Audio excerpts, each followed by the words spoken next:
going to be going into a very interesting run. This being Final Fantasy IV Free Enterprise Race.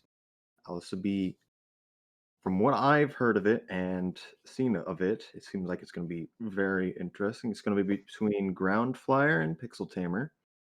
And I guess I'm not sure how to say the category, but 3-miss zone group stage flag race is what it's considered. Additionally, we had a bid war between Creepy Sprite and Musical Sprite. We had to cut it off in the middle of the loading, so Musical Sprite did win for that. Additionally, we got 2 donations within the intermission we just had. One from Anonymous, $25, thank you. The other from Bursic, $50, and saying put this towards Creepy Sprite. I'm sorry, but we already we had to load in the sprites beforehand, and so we made the decision just before your donation came in. So I'm sorry about that. But also, yeah, that's everything from me. Let's hand it over to our runners, and good luck, guys. Well, thank you so much, Iced. Hi, I'm Scala Kitty. I am one of the developers and community managers for Free Enterprise. Thank you all so very much for coming out today, and thank you so much to Powerhouse for hosting us. So I'm just going to very quickly take you through what this is. What is Free Enterprise? We have taken the classic game Final Fantasy IV, or Final Fantasy II US when it originally came out on the Super Nintendo.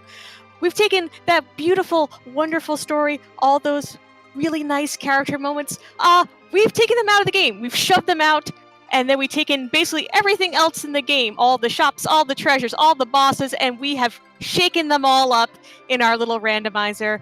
And at the start of the game, you'll get the Enterprise, the airship, and you're free to go and do the quests in whatever order that you like. And to find all the key items that you need. Eventually, we are going to be looking for the crystal and a way to the moon, because that's where the final boss is, Zeromus. He's not going to look the same as he normally does, because this is Free Enterprise. We like to change it up, and thank you all so much for your donations. We will have something very special for the final boss sprite today. When we say 3-miss zone group stage flags, that is the flag set that we're using in our current marathon, Highway to the 3-miss zone, our 3rd annual tournament. And we are going to go ahead, and I'm going to turn this all over to our wonderful co-commentary team. We have Gambit, we have Neon. You all know them and love them, and I think they'll do an absolutely wonderful job. I am going to bow out now and let them take over and get this race started. Well, thank you very much, Scala, for that wonderful introduction and for being here to give that to us. My name is Gambit017, as mentioned. I am here in the booth today with the wonderful Neon Gray. Hey. And we are so happy to bring this race to you between groundflier and PixelTamer. We have a nice, lovely Edward start. It's going to be a nice, fun thing.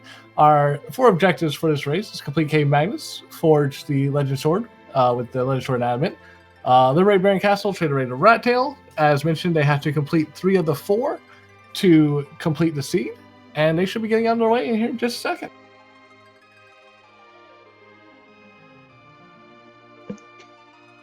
And this is, of course, a very exciting start here, seeing that Edward, because, you know, in the vanilla game, Edward is not very good. In Free Enterprise, he is not very good, but it's a lot more interesting when you have somebody who's not very good in a race. Yes, it's going to be definitely interesting to see what exactly the runners do with the starting Edward. And it's going to be interesting to see who they get paired with. Oh, yes! Oh, goodness. This is beautiful. That is about the best start we could actually hope for, with dual Edward start. Team 60 HP all the way. And a Luca key, which is, of course, in this flag set, that is not going to be useful at all to these players.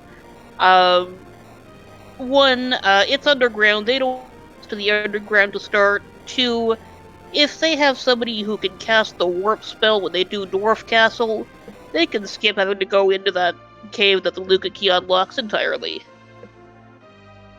Yes, we have a couple of different glitches that are still on for this flag set. The warp glitch being one of them, which makes that Luca key absolutely obsolete. Also have the life glitch, which we'll hopefully get into later, depending on the grind options that our runners choose. And then we also have the self glitch, which is where one of the characters, Rydia, can be able to cast a self summon for free if we do find a Rydia and/or said self summon. It looks like we have a Rosa and an Edge here in Mysidia. That is a good find for the runners. Yeah, both fantastic characters. Rosa, of course, needs some levels to really get going, like most characters. But because Edge in Vanilla does start late game, he comes with a good load of levels, which is more than sufficient to carry these runners through a lot of their early checks. Yeah, an early Edge can get you through this overworld pretty easily. Carry the rest of the team on their back. Looks like both of them going straight up to Watery Pass. Taking a look at another character. And it looks like we have everyone's favorite old man. It's Tella. Groundflier does take him. In Vanilla, again, he's not terribly useful, but he does have a lot of utility in terms of having a very wide spell set once we take him to ordeals, and of course, he also really enables extra looting because he starts with the exit spell. So we'll see if they actually keep going deeper into the pass, and looks like Groundflier is gonna keep looting. Take advantage of that exit so he does not have to walk out.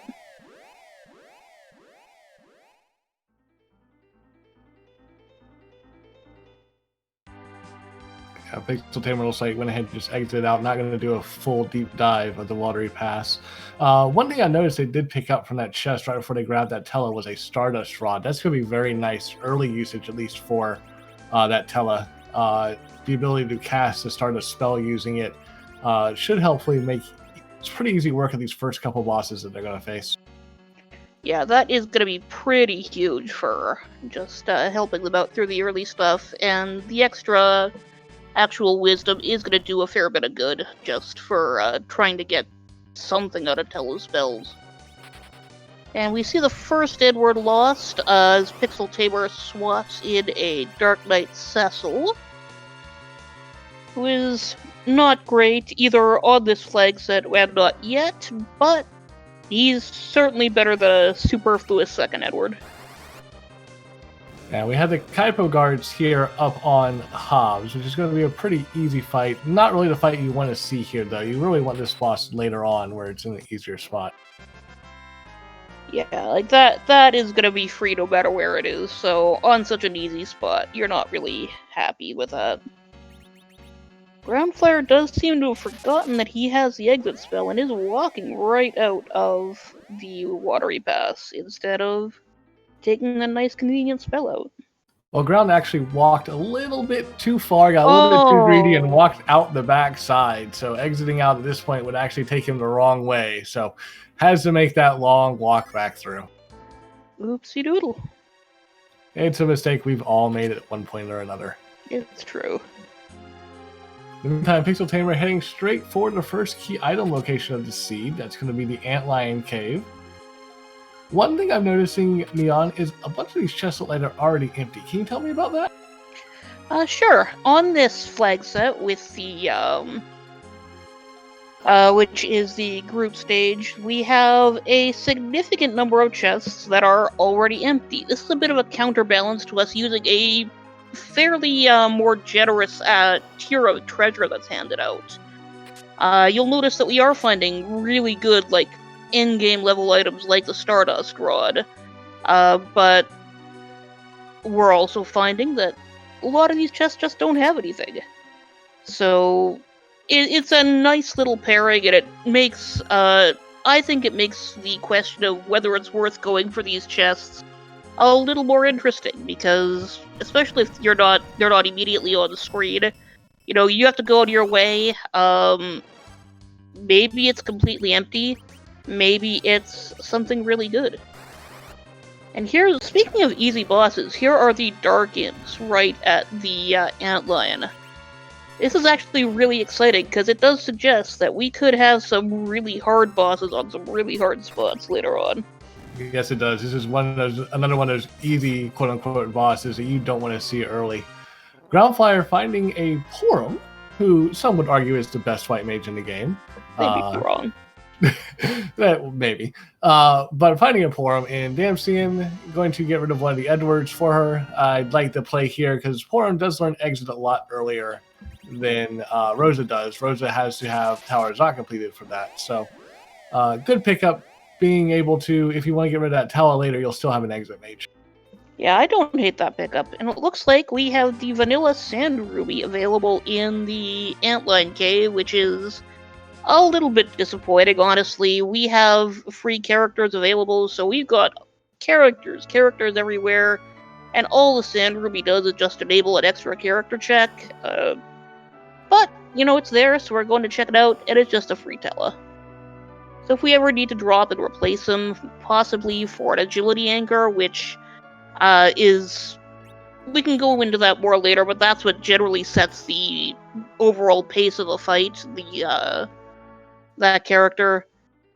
So he's there if we need him, but... Meh. But we have first tele. What about second tele?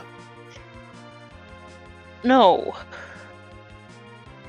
No.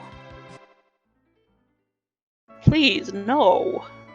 So PixelTamer heading over to Silvera, still doing some more looting, some more shop checks. Groundflier getting ready to take on those Dark Imps down the Antlion Cave. We'll get his Sand Ruby very closely behind. We'll see where they decide to go from here. Yeah, because there are still options available. The next easiest check to hit up would be Fabul, but some people do like to hold that until they've got a bit better chance of having the underground open so that they don't have to go to Fabul more than once. And it looks like PixelTamer is heading off to power up his Tela first, and his Cecil. Yes, Pixel's the only one with the Cecil. Groundflier has not done Hobbs yet. Again, no real incentive to do Hobbs with all the free characters on, so it's entirely possible Ground never goes up there, never finds that Cecil. But we're about to find out who our character up here on Ordeals is. Ooh, that is a black mage right there. That is a Pelham. And goodbye, our remaining Edward. I like Edward a lot, but that's a complete no-brainer right there. Yeah, judging by the ones that the objectives we have, Edward's really just more of a liability at the current moment. If we had a spoon early on, maybe we'd keep him. But in this case, I definitely take that black mage, give them that Stardust Rod, and go to town. Yeah. Like, that is a very clear option right there. And, like, even at the starting level, that Pelham is going to be putting out more than that Edward ever could. Do we have leg or leg and friends? It is leg. It's leg! It is leg day at the top of Ordeals. And if you don't know why it's leg day, just watch the right side of your screen. There it is. Yes, that fine red and white elemental fiend leg.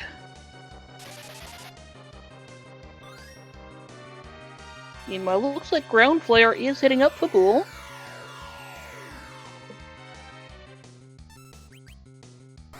Yeah, leg in this spot is actually not too bad, especially if you've got some type of ice elemental spell. The ice ones are going to help from Tela. You'd like to have like a Boreas or even have that Palom up to ice 2. PixelTamer getting the script kill though. Very nice. You don't see that too often. It comes up at a minuscule fraction of his hit points where he'll just give his dialogue and then end. But it's by far more likely you'll just damage pass through it. Yeah, but that's going to give great XP for Palom. Gets him up to those level 2 spells. Baigen trying to invade Fabul today. And those level 2 spells on Pelham are gonna help out a lot because we've got a Calcabrina right here. Yeah, back attack dolls not too threatening by themselves. It's just going to be interesting to see if you can get all 6 down at once, or if we end up with a big doll alert. I think between the edge, the Stardust Rod, and ooh, gotta be quick now. Here comes that Stardust Rod. This should take care of. Nope, there we got a nope. big doll. The big doll, of course, is much more threatening than all of those tiny little dolls. And this fight has gone from what a pain to this could actually cause some harm. And Pixel did not go back and save, so if they end up having to take a wipe, they'll have to take on leg once again, which I'm sure chat doesn't mind. PixelTamer finding the hook for the defenses of Fabul, so that could be our underground access. Yeah, that would be very interesting indeed. Pixel using Edge, attacking, gets through the Calbrina. It's going to be through, going to have it powered up Tella, a Paladin Cecil, and we'll see what key item they get here shortly. That's down fall the dolls. And in we go.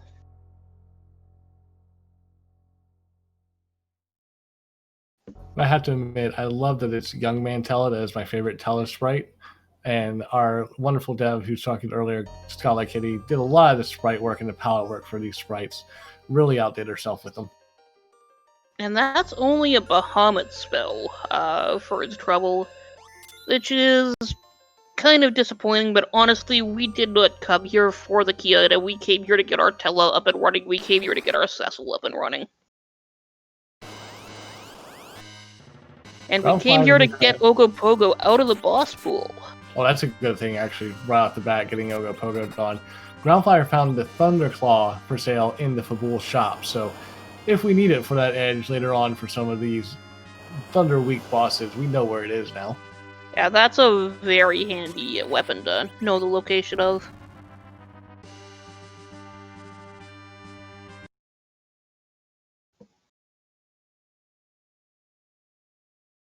And Ogopogo is, of course, one of the most difficult bosses in the game for pretty much anyone to deal with. So having it on one of the weakest boss spots with only 1,000 hit points to chew through is very, very nice for these runners. Especially when you already have an edge, you've already got at least a middle sword that I saw them loot at one point. Able to get through that Ogopogo with no problem at all.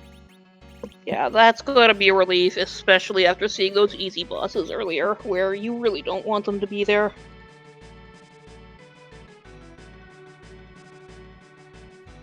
So it looks like Groundflier is going to give PixelTamer a high five as Ground goes up and PixelTamer goes down the mountain.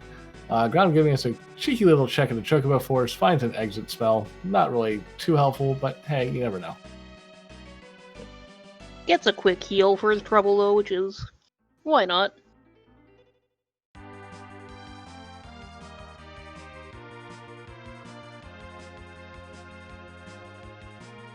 So PixelTamer is going to make his way over to the Fabul. He's going to go ahead and take on that Baigan at the Fabul defense. Groundflier is heading up the mountain to take on their leg, their doll, their Ogopogo, and get everybody's online. And Groundflier swaps his twins. With Rosa already in the party, I understand that play. Yeah, I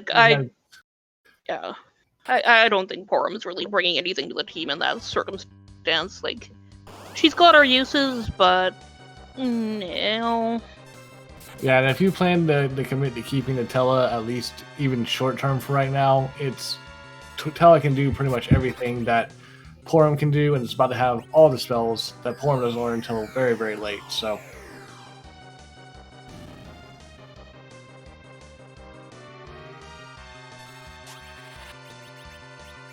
Yeah, like really, Groundflier's party is a strict 1 5-year-old limit, that's all.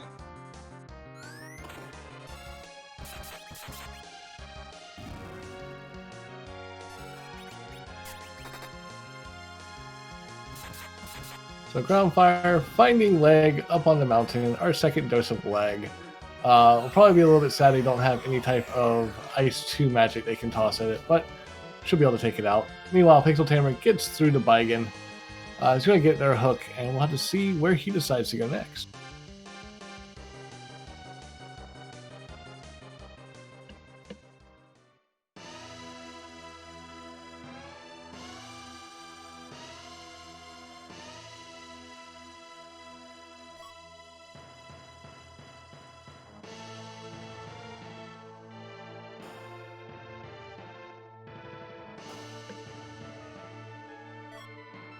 Meanwhile, mostly just using those Stardusts on Rubicant, which certainly gets the job done.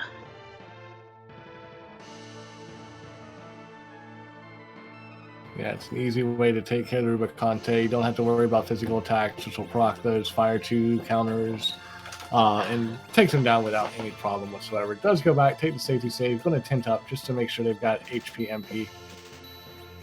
Yeah, like that's usually the best idea, I think, for this particular spot. Like, it is obviously a bit of a time loss, but, you know, surprise bosses here are a real thing. Yeah. Yes, no one wants a surprise wyvern at the back attack ordeals. No. I mean, it's a surprisingly doable fight, but you need to be ready for that surprisingly doable fight.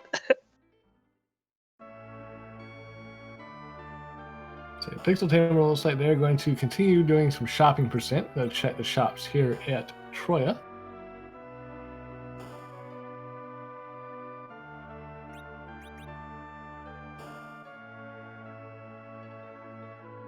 It doesn't look like Cure 3s would be nice, but with us having a white mage, not going to really be a necessity towards the end game.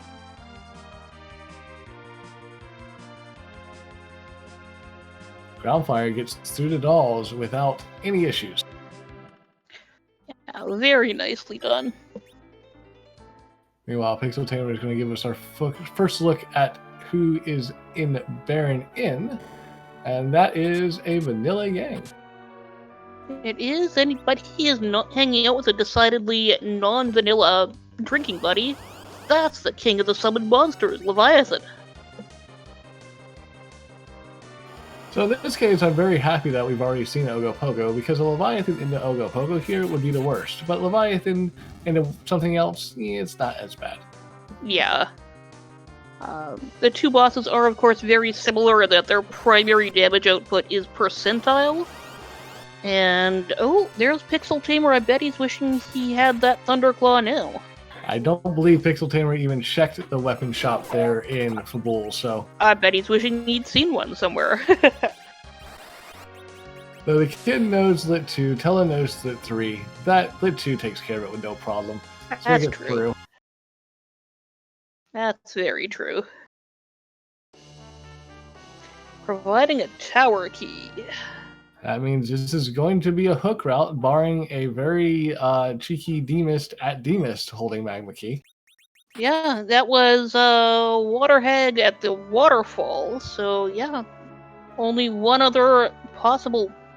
two other possible spots where we could have a blocking Demist. Because, of course, there is one other spot where she could be hiding. In the Tower of Zot. I would love a Demist and Magus Sisters with Magma Key. That would make my day. That would be so good. They are not going to check for that, because you're just not going to check for that. You shouldn't. That's a terrible idea. But, oh, if it's there, that would be so good.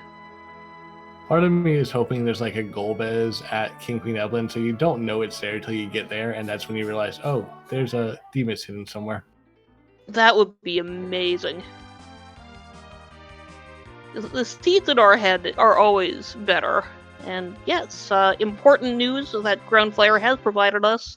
Todd does smell. If you know a Todd, please find them and inform them that they smell. The PixelTamer looks like they are resigned to do the hook route, heading to Damstein, going to go do some looting and then raise the hovercraft. For those wondering what we mean by some of the stuff we're talking about, the hook route is the way underground that requires going through Cave Evelyn and then through Upper Babel. You had to fight two decently hard bosses to get through that route. and then that'll get you underground. The magma key is a nice little key that you can drop down a well that'll open a pass underground without having to fight any bosses. Definitely the more preferred method for the runners, but as viewers, we love the hook route. Yes, it is always much more of a pain than the direct route underground with a magma key. It is, a much later game path from vanilla, so everything is much harder, which is good. We like that. PixelTamer seeing the Porum saying, I've got a Rosa, I'm good. Groundflier seeing the Yang saying, I've got an Edge, I'm good. They seem to be very happy with their parties. At this point, I think we'll see both of them start heading towards Cave Edland. Does look to be that case. There's PixelTamer dropping off that hovercraft. Oh, where's he going first? Probably just some more item checks. Yeah, I'm going to head up to Agert, do a little bit more shopping. To answer a question in chat, for clear conditions for this race, we're using the Highway to the Threemus Zone group stage flags. The Threemus Zone is a big tournament we put on. This is our third year putting it, hence it's the Threemus Zone. Currently ongoing. The clear conditions are you have 4 objectives, which in this seed is complete Cave Magnus, Forge Excalibur with Legend Sword and Adamant, Liberate Baron Castle, and trade away the Rat Tail. Complete 3 of those 4 will get you the Crystal, and once you have the Crystal, you can head up and defeat Zeromus. And we have found Golbez. He's hanging out in Scenic Cave Mist. And yes, realizing now that complete Cave Magnus objective is actually going to be of some use for that Luca key that they started with. But really, that's the objective you don't want to have to bother with, because that boss is usually a pain, and it's a long hike through that cave. Are you confusing Magnus with Luca Cave? Oh, yes, I am. I'm not very smart, apparently. Yes, they're both caves. They're both caves that are long hikes. Easy to mistake. Right. Oh no, it's a common mistake. They are both long hikes. They are both bosses that can be rude depending on what's there, for very different reasons, but definitely can be rude. Yes, and of course the Cave Magnus is the good cave where we want people to go to, and oh, that's Second Cecil. So we had first Cecil, now we have found Second Cecil. Second Cecil is a wonderful find. We'll have to see if Pixel decides to take him, or is it just going to go with a single Cecil strat? I always tend to think that if he's got 1 Cecil, why not have 2, but we'll see what he's planning.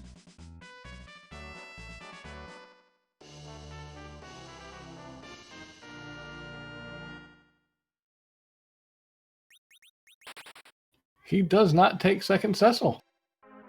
Well, there we go then. In the meantime, Groundflier, it's going to be interesting to see what he does when he gets down there, because I don't think he actually took the fight on Hobbs. I believe he reset out of it, so does not have a Cecil in his party.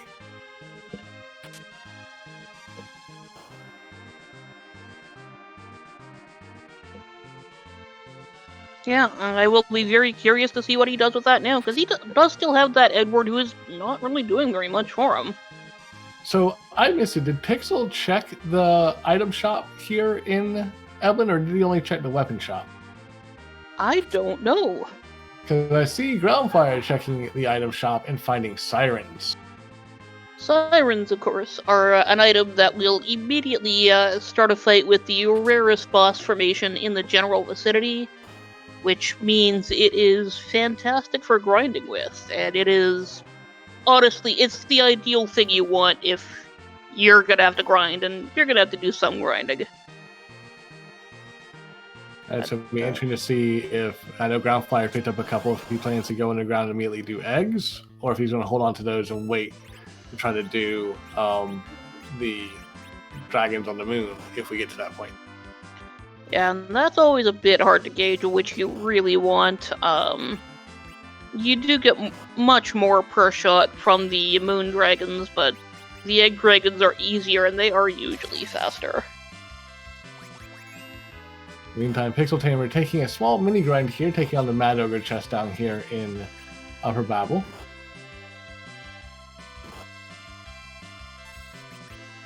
Well, can I come in with a donation real quick? Sure, go Yeah, ahead. of course. Alright, so we have a $25 donation from Ball Roth. I believe I said that right. Here's hoping for an Eddie Strat. Thank you, FE community, for helping with this fundraiser.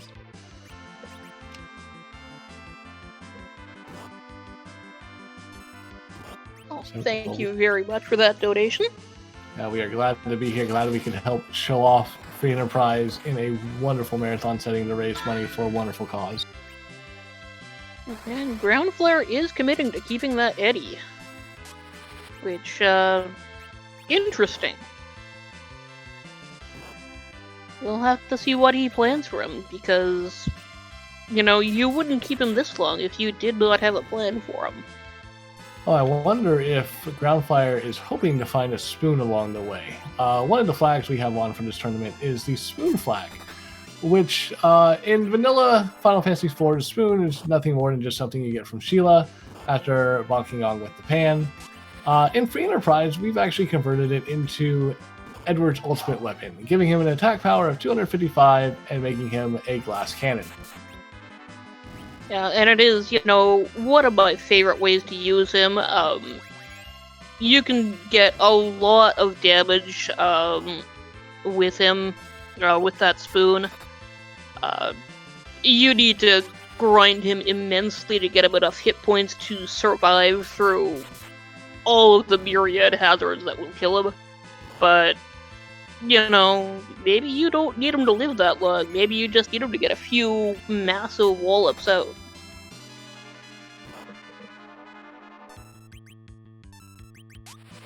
Yes, it's definitely fun. I have myself a couple of times taken an Edward and gotten him up to obscene levels and just let the spoon go to town, and it's so much fun. Yeah, it is. I've generally found, level 63 or level 64 is where he needs to be survivable at endgame, which is quite a lot. And that moon boss at King and Queen Eblin is Pale Dim, who is a bit of a pussycat, really. I say that before realizing that Palom has a crystal ring on, which means he doesn't have to worry about its melee attacks. Yeah, of all the moon bosses that could be in this spot, this is probably the easiest one to deal with. Still going to hit like a truck, but with that crystal ring, Palom's going to take 1 damage each. He can just keep on spamming that Stardust. PixelTamer got through the Mad Ogre fight, got some more levels, is about to find his Pale Dim, and we'll see how he deals with it with the Cecil. Yeah, I mean, not a lot of hit points here to worry about, so chipping away with the Stardust is gonna be fine, honestly. Edge hitting will help it along anyway. Fortunately, this spot does not have any experience points, so it really doesn't matter to have everybody dead for this. As long as you can get through it with just one person surviving, you're fine. Yeah, and Pale Dim effectively cannot kill Palom here, so it's all good.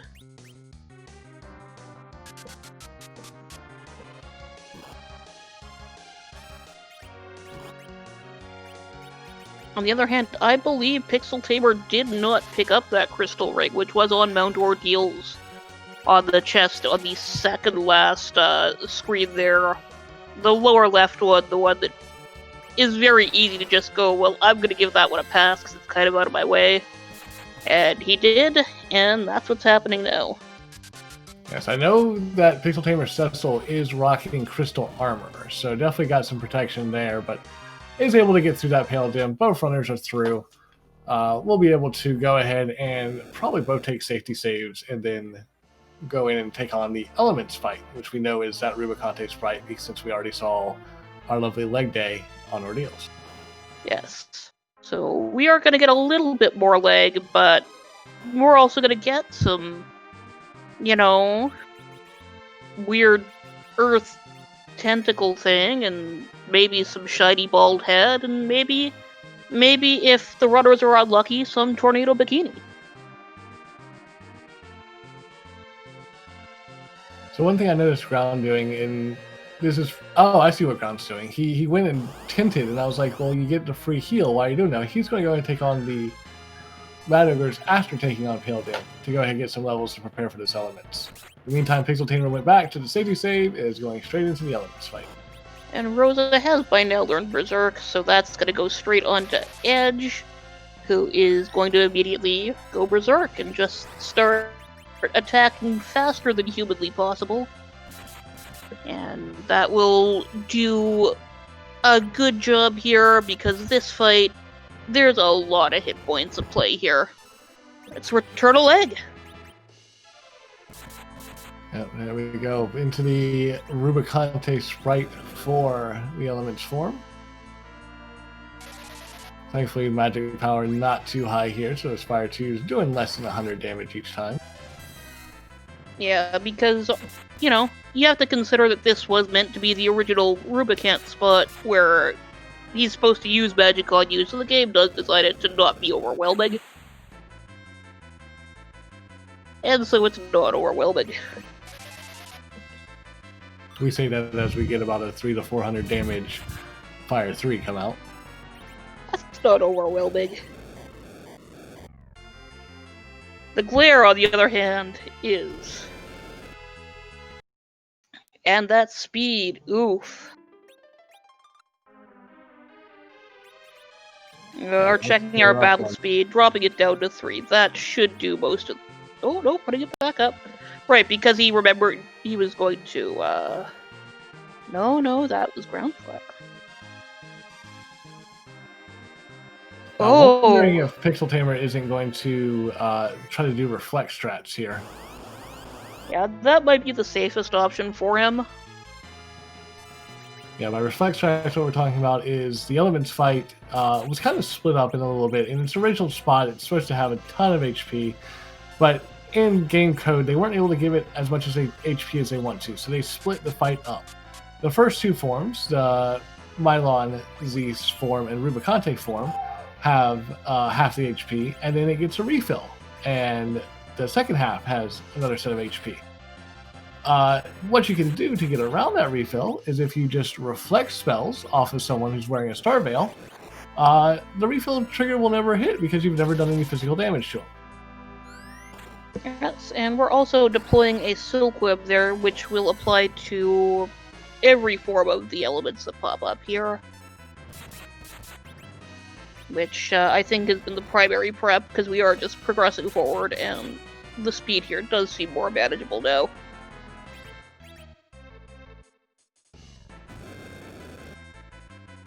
In the meantime, groundflier is doing exactly what I said, and looks like they are trying to do reflect strats for this fight.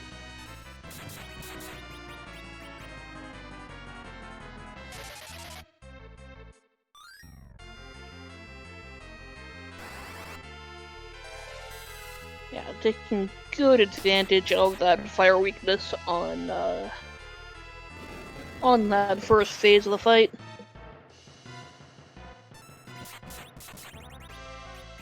Yeah, a little unlucky for groundflier that the element spot took out not just Tella, but now Rosa as well. Tella being the only source of blink right now, Rosa being the only source of really healing right now. Meantime, we have a angry turtle over on PixelTamer's side. So is frankly far less threatening than his predecessor here.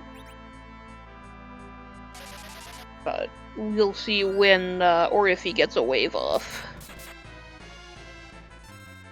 Though I think this deep into the fight, that's not going to be all that threatening.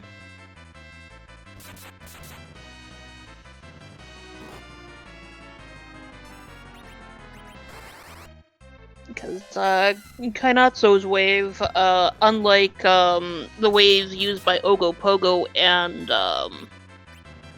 Leviathan, Kainatsu's wave is actually based on his own hit points. But we've gone straight past him and into the final phase of the fight there. Yes, the aforementioned Tornado Bikini is on the screen, the lovely Valvus, which means we're in the last phase of this fight. Shouldn't be too much longer now before PixelTamer takes her down, gets through, and gets to be the first runner underground. And there we go, with Pelham getting up just in time to reap the sweet, sweet XP rewards. In the meantime, groundflier, having a little bit of trouble, ends up switching the phase, and it looks like this might be another wipe, unfortunately. Oof, yeah, this is not an easy fight here.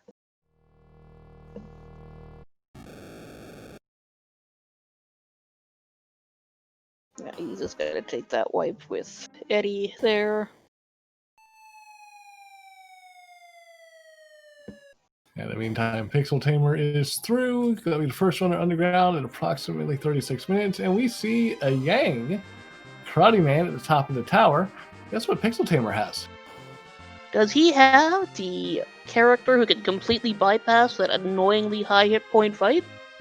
That he does. That would be the character that groundflier left behind. Oh dear. And with Tower Key in hand, I would not be surprised to see PixelTamer take off in the Falcon, land immediately, and climb tower. Yeah, that is always a favorite move of mine when that's feasible to do, just because it's so silly. Yeah, one thing about the Falcon is it's a nice ship to get underground with. It's got that drill, but it's slower than the Enterprise. And if you can get the Enterprise back, which you do after turning in the Tower Key, it's so much easier. Is it slower? I think it's slight. I don't know if it's that much slower, but it is a little bit slower. Plus, it has the added unbenefit of not being able to carry the hovercraft. So Yeah, I mean, I've always done it swap back for the hook, but I did not actually realize that it was a little bit slower there. it might not technically be a noticeable difference, but to me, it just feels slower. Fair enough. Now, one thing I am going to be interested to see if PixelTamer does is, again, we're not sure if he checked the shop there in Evelyn. Doesn't know if he has sirens or not. Does have an edge, and there is something you can steal inside this tower. Yes, there are 4 trap chests in this section of the Tower of Babel.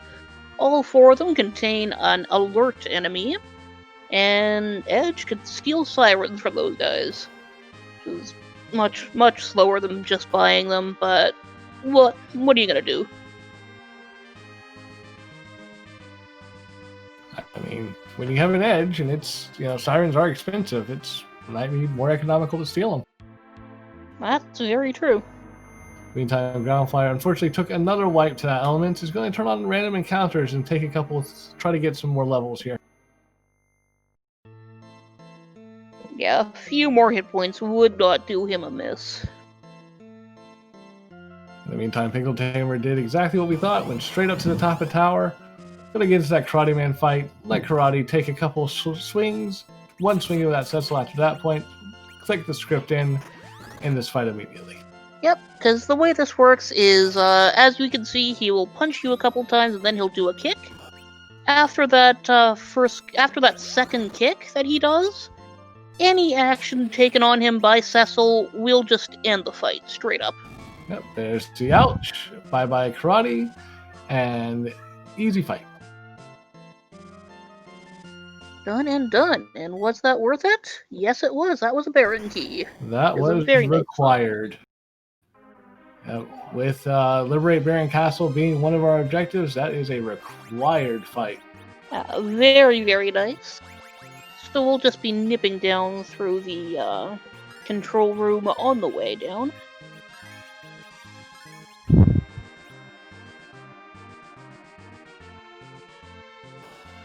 So if I'm groundflier here, I am probably going to grind a little bit and try to get my Quake Kid up to Quake and see if that's going to help out for that Elements fight.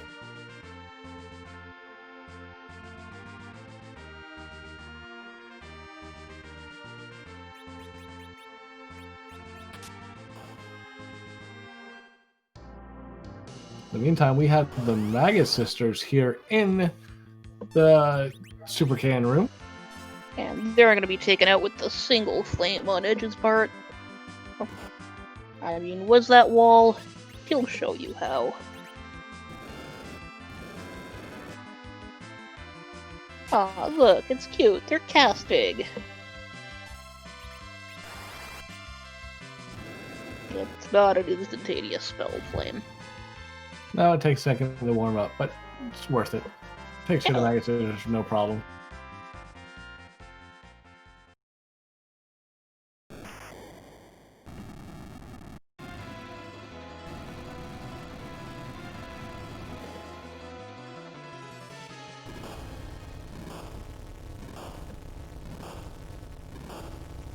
So another good thing I realized about groundflier is a little mini grind here. Got Rosa up to blink, so now has a second blink caster. That will definitely be a big game changer for him there, because those melee attacks were just chewing him up.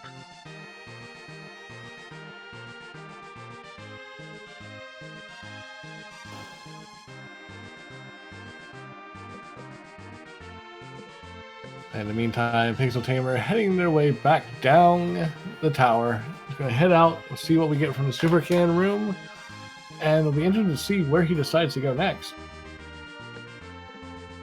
Yeah, my guess is probably the Fey Barge, just because there is a free key item there, and you don't want to put that off too long, because it's free. But we'll see, because there are a number of options ahead.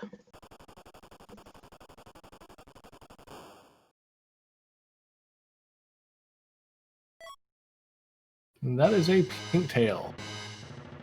Nothing anybody's gonna go out of their way to use. Oh, he's gonna pop a couple sirens first, looks like.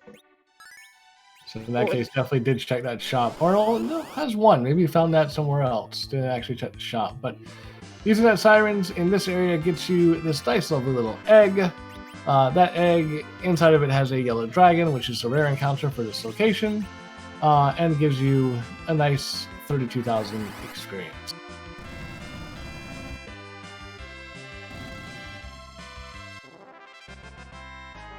And that'll be a very nice set of levels.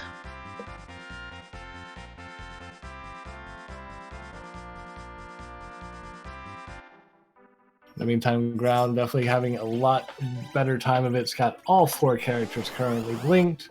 Edward is hiding, using Bluff on Palom to raise the magic level or magic stat up for him.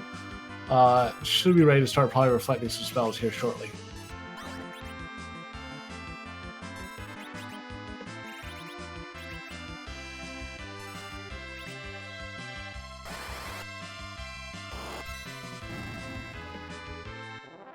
Pixel's showing off another fun thing you can do. You can stone the eggs and turn them into stone.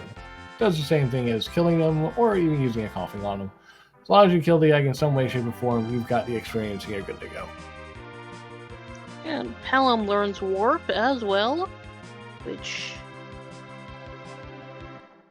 I believe if he's leveling Palom for Warp, he may be expecting to ditch Tella at the character swap on Dwarf.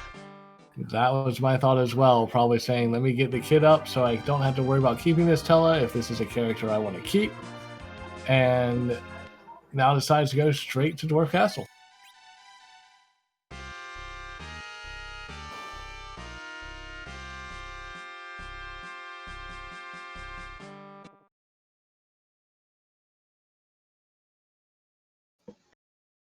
And what is the boss there? I'm not seeing anything hopping. If there's no sprite hopping, it usually means it's going to be Antlion. It's Antlion. Yeah, one of the things with this fight is usually you see the little doll jump. If it's a 1 or 3 or 4 sprite character, you'll see whatever the first sprite is. Antlion only has 2 characters, and they usually appear in the second and third spot. So if you see nothing jumping, 9 times out of 10, it's Antlion.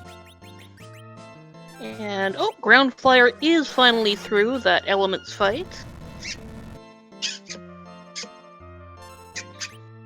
So He'll be very joining happy. PixelTamer Underground very shortly. So I do wonder what Groundflier is going to think the moment they get down here, see that Yang, the karate man at the top of the tower, and go, I've already dismissed the Cecil. What was I thinking? Well, it's really not that strong of a spot. It's a convenience thing to be able to bypass the fight because it has a lot of hit points, but other than that, you know, it's not. I don't think that's going to be a huge deal. Plus, with a little bit of leveling they did on their Rosa, Cure 2 should be fine to heal out that party in that fight from not only the karate kicks, but from the little attacks he does. And as chat pointing out, getting underground at 45 minutes is no bad thing in and of itself. These hook routes can be brutal, and you've seen people not get underground until an hour and a half almost. So Yeah, that is a very respectable time. we have a mom bomb in the Golbez spot. That's a little bit rude. And no, we are getting rid of that Yang that joins in. The reason why Mom Bomb is rude here is because this spot does not have very many hit points. Ultimately, it's a cutscene fight in the vanilla game. And the way that Mom Bomb interacts with that is she always has that slot's amount of hit points plus 9,000, because she's got an elaborate script to go through with blowing up and, expanding and then going into all the little bombs. So she's got a huge buffer to be able to make that all happen. So that just inflates the length of any slot she's in, but especially the weak ones like this. In the meantime, Groundflier went straight down into the Fame March, doing a little bit of looting. He's about to show us what our key item down here is going to be.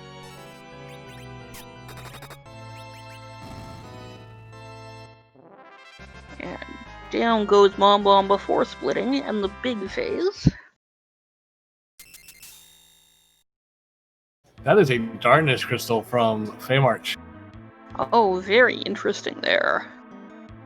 This, of course, does open up all of the checks on the moon. Which... Is there anything we need on the moon? Is there nothing we need on the moon? We don't know. At this point, if Rat Tail is on the moon, or Legend Sword Adamant, would be nice for Groundflier. PixelTamer already having that Baron key from top of tower, so about to get the key item here from the Luca Cave. It's a Legend Sword. Which is, of course, half of what's needed to forge the Excalibur, which is one of our goals. And then the fine piece of jewelry that Luca is wearing around her neck today is just a glass hat. It's an eyeglass chain, her necklace.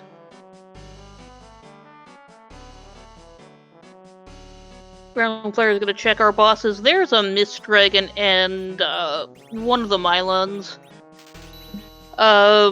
Mist Dragon at Asura, which is one of the fastest spots in the game, is for me personally, and I know a lot of other better runners, it's a good way to get somebody to go, well, I guess I'm not finding out what's behind that check today.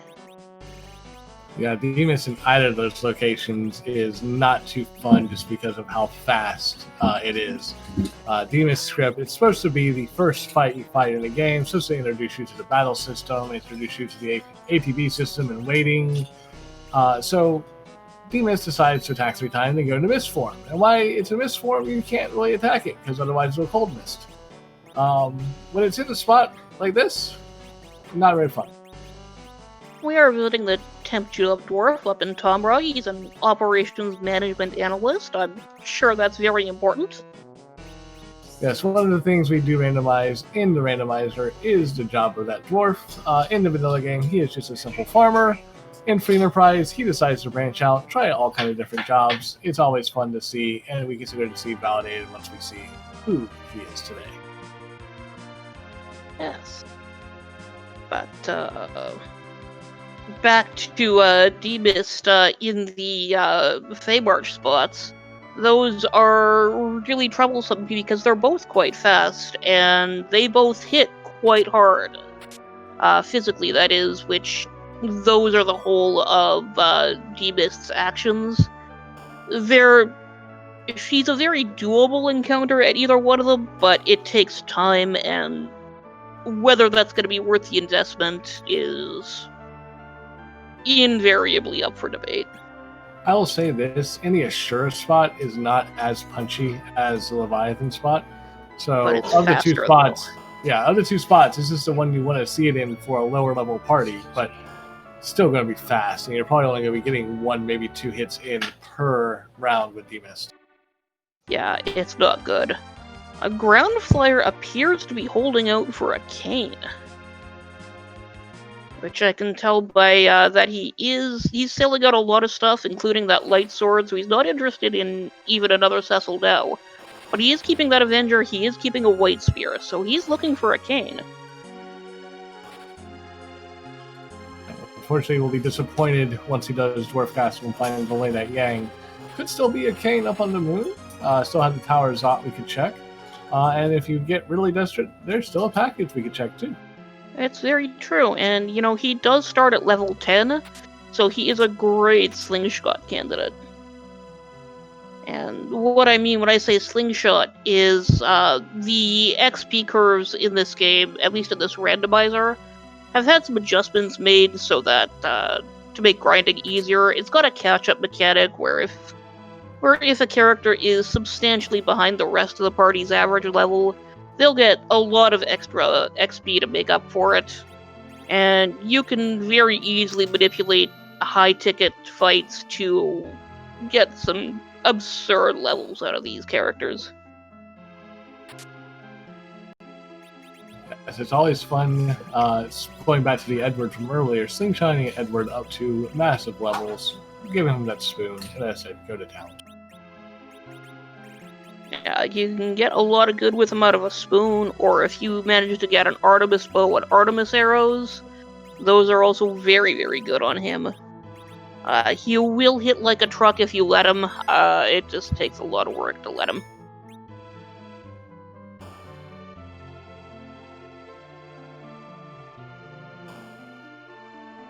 Meantime, groundflier is going ahead and scramble some eggs, found coffins at Dwarf Castle, bought enough for one of each of his sirens that he has, so scrambling a little bit of eggs, getting some experience. Looks like now they're going to head back and do some healing real fast. And PixelTamer is going to take on the Demist. Best of luck to him. Looks like he's going to do a Cecil tank strategy, which is probably the only reasonable way to do this, but that's going to be a lot of work keeping that Cecil up, because it is, she is taking some pretty big chunks out of his hit points. Yeah, but I know PixelTamer has the crystal armor on that Cecil, so that helps mitigate a lot of that damage. Tossing the blink on him as well, so one thing Cecil does, again, using Cecil tank strategy, when your other characters are in critical HP, which means they are basically, as you see right now, where they're kind of hunched down with little dots over their head, Cecil will automatically cover them as long as he is not berserked. So you don't have to worry about... Not berserked or not defending, because if he does parry a turn, then he won't do it either. That's a good distinction too. Yes, he has to take some sort of action on his turn. Otherwise, he will not cover.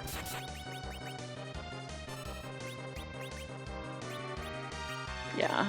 So we can all now we bought the time to get some blinks in. So this fight will be won, because he's pretty much set it up now so that he can't lose anymore.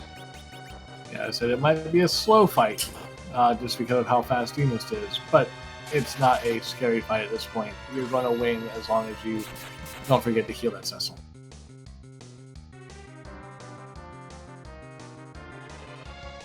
Meantime, groundflier taking on the Antlion here inside Dwarf Castle.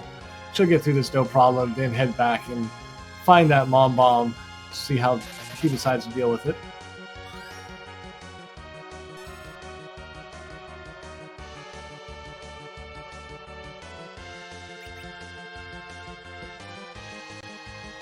Yeah, it shouldn't be too bad, just annoying.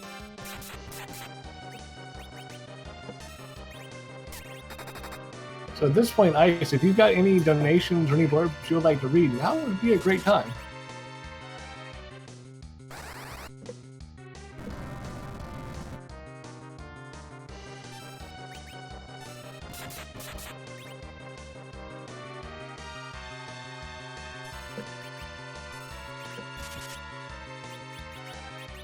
Oh, looks like groundflier is getting that Yang coming in. We're gonna see what he does there, and kicks him to the curb. Yeah, Yang's one of those characters that is great in game. Once you have him leveled, once you give him the levels, he's a wonderful character. He's got plenty of HP, can be a tank, has good attack power. But when he's still levels 1 through 40-ish, he's pretty useless. Yeah, he's a perfectly good character, but, I think more than any other character in the game, whether you like him or not, really is a very personal decision there.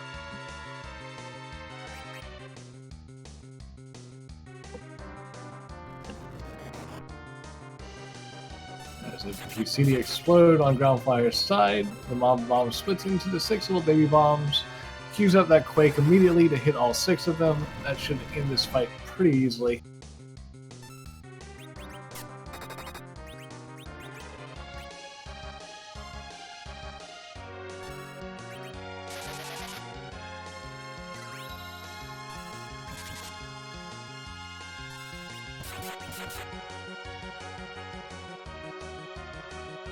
And groundflier is through that mob bomb. Meanwhile, D-Mist is still, turning into Mist, like she does.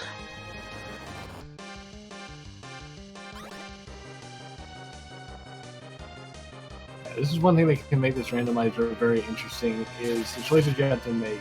For all we know, for all PixelTamer knows, this could lead to absolutely nothing. This could be something like an hourglass, and then the D-Mist turn-in check is a Avenger, which would be nice for him, but absolutely no progression. Whereas Groundfire could go straight to the moon from here and end up with everything they need for go mode and to complete the seed. Yeah, it's, there's options now, and we'll just have to see which they take. Pixel does get through that D-Mist. We're about to find out if this is immediate value.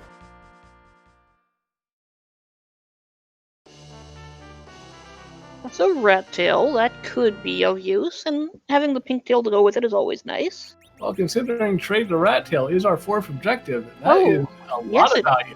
Yes, it is. You're right.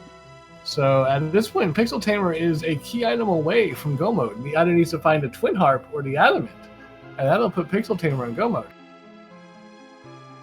Yeah, that is a very exciting find here, and then he can cash in that rat tail to pursue it, and we'll see there, and maybe also pop over to check on Yang in the Sylph, but looks like he's going to take in that unknown Mylan there.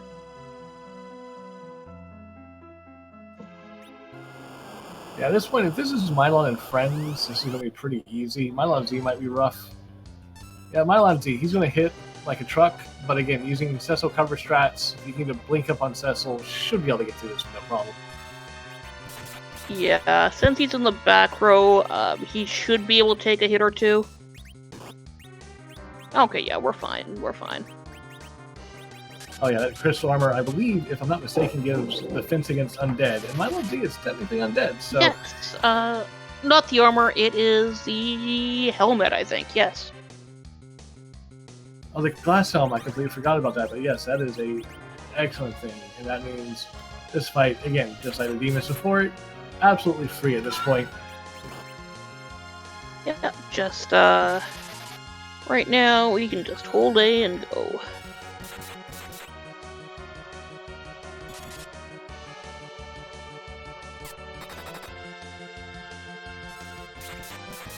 Meantime, Groundflier was checking chests and ended up with one of the alert chests with Stoneman in Babel.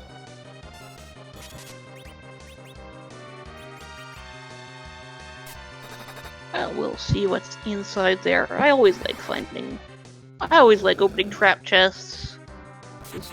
You know, you always hope there's going to be something really nice in there.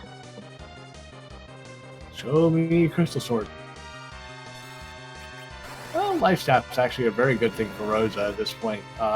With the fact that Rosa is going to be your primarily healer, Life Staff is pretty much the best staff in the game for her. Give her a nice little boost to her healing stats. Yeah, it's a very good find there, really.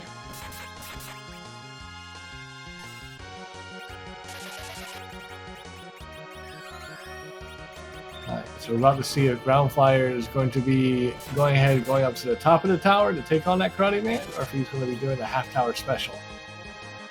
And no, looks like what we're seeing here is a contingency reset, just in case the Karate Man has nothing. Yeah, so he's doing a double save here.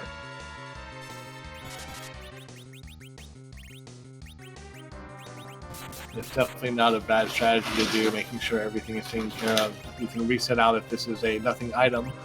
We already know, since PixelTamer already did it, that this is going to give a Baron Key, which is definitely going to be a very well-received item.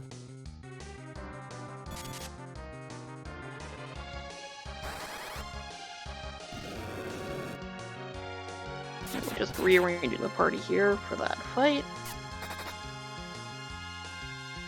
You want to make sure you have your characters going in the order you really want them to if you can. One of the things with this flag set, and with Free Enterprise in general, is for Free Enterprise, your agility is based off of the center character. In this case, for Groundflier, Tella. Everybody's turn order kind of goes according to Tella's agility. However, we have in this flag set vanilla agility on, which means if Cecil is in your party, he is your agility anchor. So for PixelTamer, everything hinges on that Cecil no matter what spot they're in. And So that now, Mylon's Edge just yields an Ogre Axe, which, honestly, that might be the best weapon I think he's found so far for his Cecil, because I don't know that we've got a lot of good weapons for him. well, PixelTamer should talk to Groundflier, who just pulled an X-Scow from that trap chest he just took down.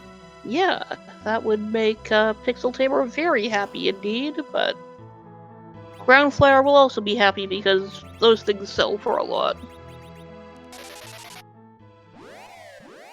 So PixelTamer, having taken out both bosses, done his shopping, exiting out Fame March, not going to have to worry about coming back. We'll see where his next stop is, so I imagine he's going to go straight to Sylph to set up Sheila 1. Oh, he's not even going to bother with that, just heading straight up. It's always a fun little glitch to see the Enterprise, the one bursting through the mountain.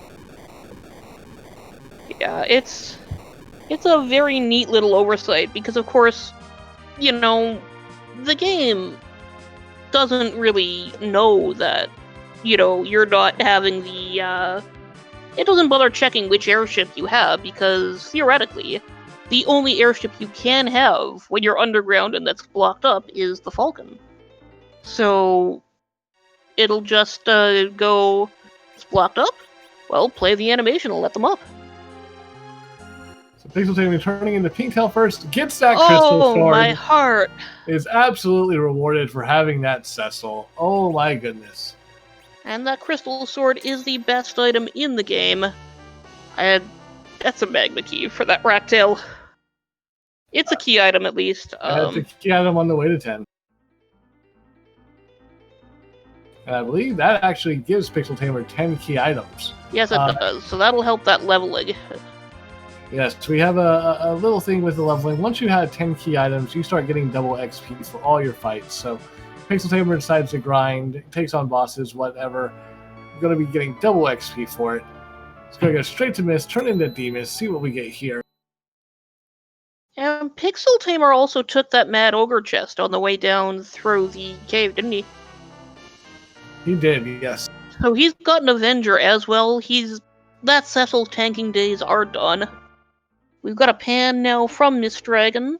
And PixelTamer rewarded for not diving Sylph first.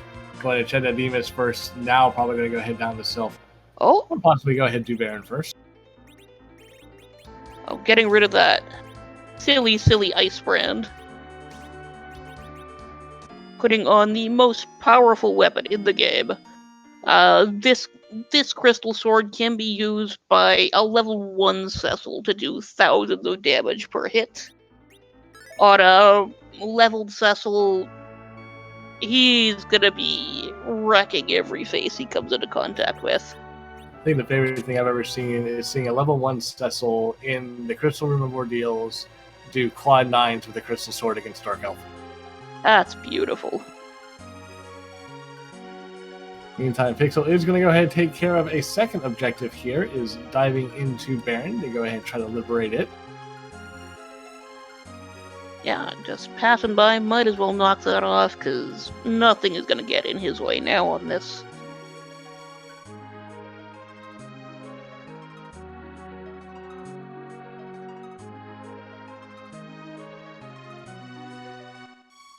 In the meantime, Groundflier got through both the karate fight and the Magus sisters, just walking back out the tower.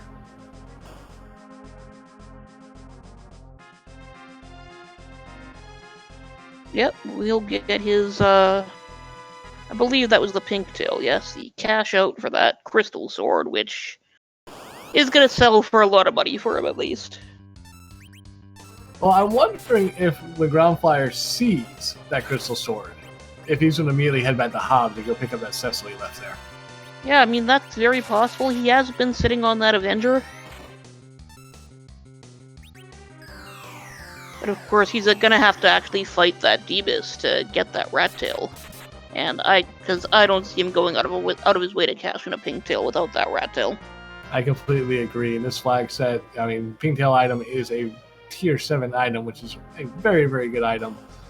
But for the most part, unless you have that rat tail with it, you don't go there just for the Pigtail. It's not necessarily worth it. Yeah, and not this deep in when, you've been accumulating gear all game. You're not in dire need.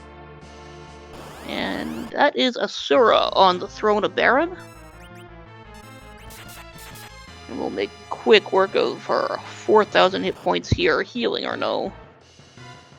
Yep, so my canon here is that D-Mist decided to get mad at Baron for invading and going through Mist, went down to land summon monsters, talked to Ashura about it, so Ashura came and took the throne to keep him safe. And the Mist Dragons just keep their seat for him. Makes sense.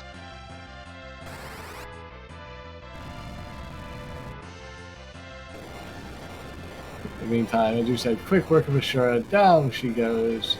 PixelTamer is through, is going to be completing another objective, has 2 down, 1 to go to get his crystal. Groundflier pausing to buy a Soma drop from Agart, which means I think we are looking at a D-Machine grind coming up. That would not surprise me. I know Ground has been practicing them. That's another Rosa coming from Baron Castle. Oh, that was a really pretty palette. Shame we're not keeping her, but no, it doesn't make sense to at this point. Yeah, at this point, if you're not going to be doing some kind of big slingshotable grind, no point in keeping her around. Yeah, and we do not have the weapons for to really make slingshotting Rosa worth it. She's got the white spell at high levels, but that's a long cast time on that. That's a French vanilla spoon from Sheila 1. So that Eddie in the party is going to be a happy boy. Yes, Groundflier is going to be rewarded for holding on to Edward. About to have a nice, lovely spoon cannon online. And an Earth Crystal from Baron Castle. Ooh, does that mean we get to play our favorite game? Oh, what's inside the boxes? So one of the things with the Earth Crystal is it unlocks the Troya Treasury. And one thing we love doing is seeing how good the Treasury is. Some days it's great, other days it's not. So we like to rate it from 1 to 10. We'll have to see if PixelTamer decides to go over.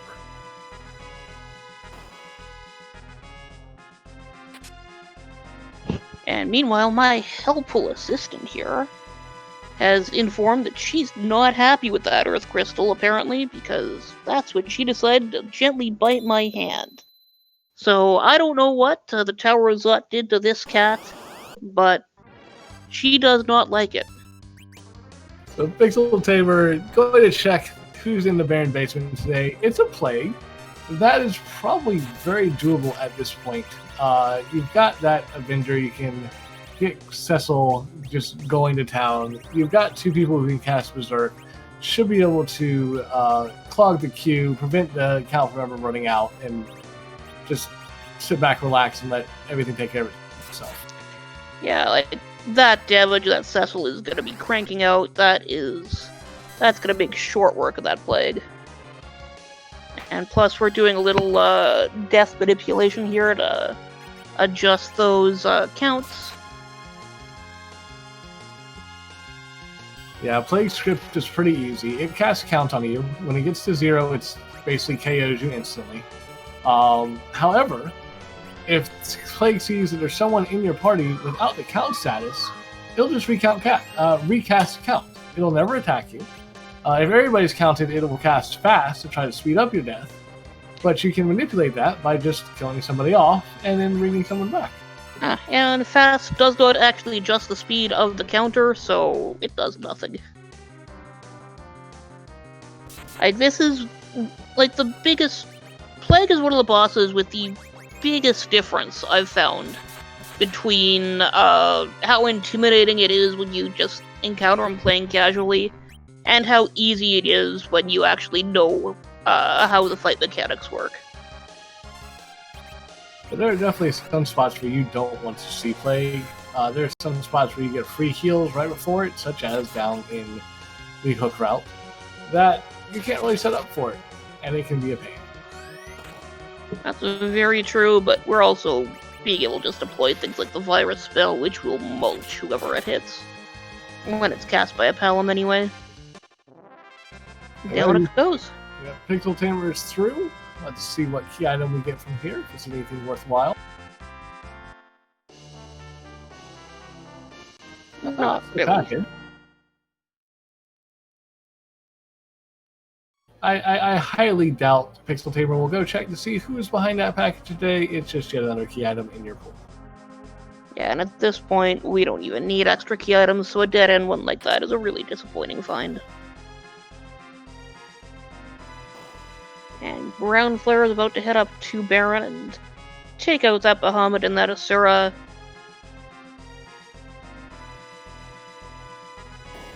And get that Earth Crystal of his own. So PixelTamer is going to head up and check the weapon and armor shop here in Baron. Eventually.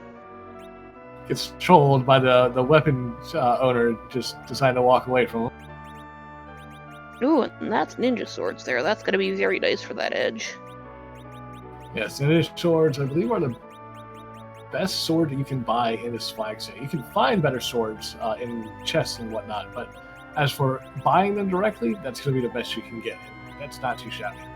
Yeah, and they're very comparable just to his actual endgame weapons. Like they actually trade back and forth, which is better for him or not. Just because of all the stat boosts on them.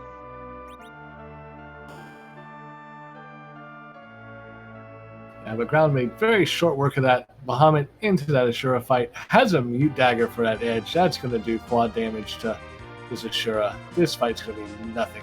Yeah, that's just going to one-shot her right there. 6,300 damage. GG's to edge right there.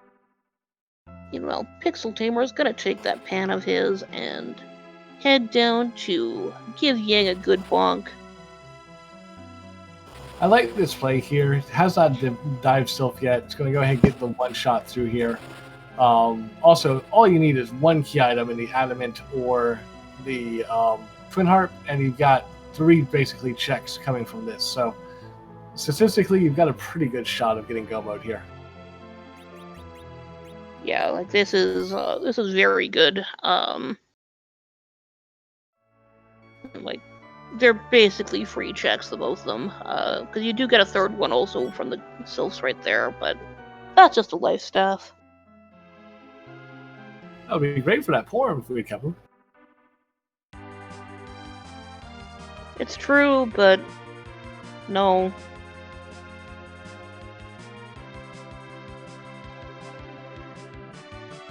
Meantime, PixelTamer heading straight back over to Fabul, going to turn in that pan. Groundflier, actually take that back. Looks like PixelTamer's heading to Troya. Going to turn in that Earth Crystal. Ooh. Go see the chest? Yes, we are. Alright, time to find out what's in the treasury.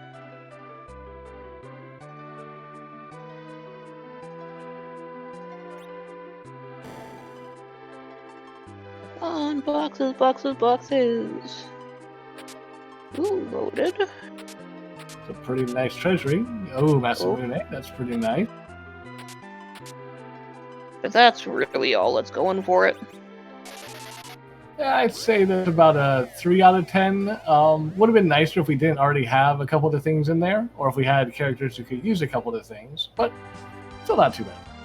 Yeah, I mean, I've seen worse, but I've seen a lot better. And frankly, after having bought the ninja swords, the Masamune is nice, but it's not that big of an improvement. Yeah, it's like you just went and bought the ninja swords and immediately got the Masamune and a ninja sword for free.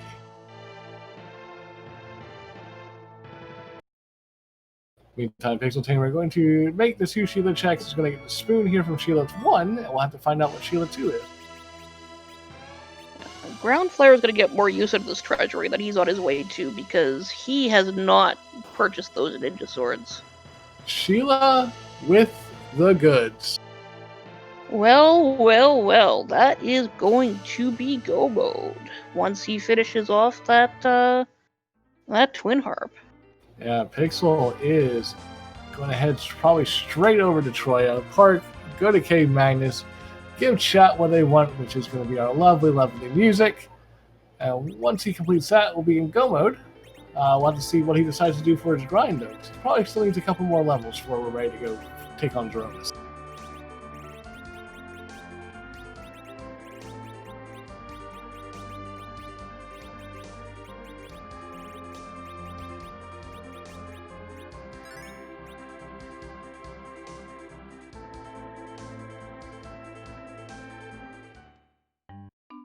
Yeah, so we will get to see very shortly if PixelTamer ever catches that black chocobo. There it goes.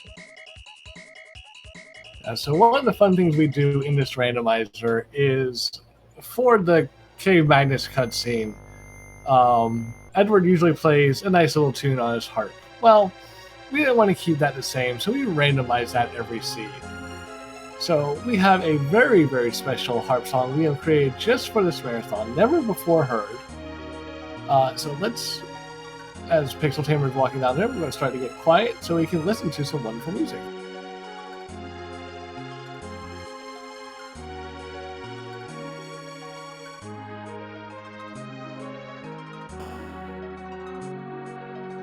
Groundflier is taking that Cecil now. And Crystal Armor, Crystal Sword, Avenger, I don't like. Yeah, that Avenger obviates the one issue that the Crystal Armor has, which is immunity to Berserk.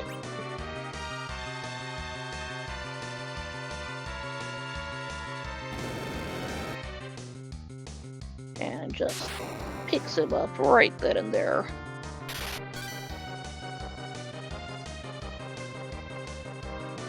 We are about to hear what the music is.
As PixelTamer showed us on the harp, that was Crashman from Mega Man 2.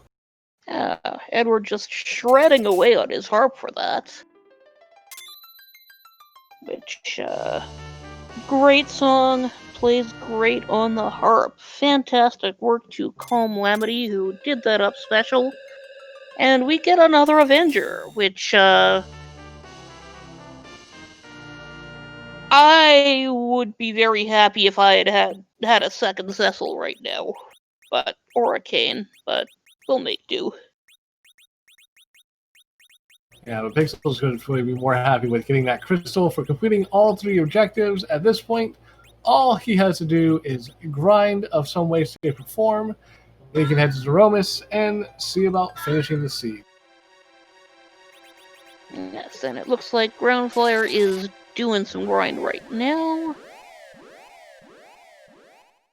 Yeah, Groundfire ends up with 10 key items at the current moment after doing Baron and turning in some Sheila stuff. So going to go ahead and grind right now, take advantage of that double XP. Then wouldn't be surprised to see him go back down into that Fame Arch to take on those fights. Yeah, that is probably the best move for him. From here, that Mist Dragon has got to be looming over his head right now. PixelTamer, in the meantime, grabs the hovercraft, heading back over to Evelyn, probably going to go pick up some more sirens, if I'm not mistaken. That would be interesting to see if he decides to go do eggs, or if he's going to go up to the moon and grind up there. He does not really have any dragon killing equipment, so my guess is we are going to stick with the eggs. Well, we do have a Rosa. We could always go for Warlocks. Use Cast Mute. That's very true.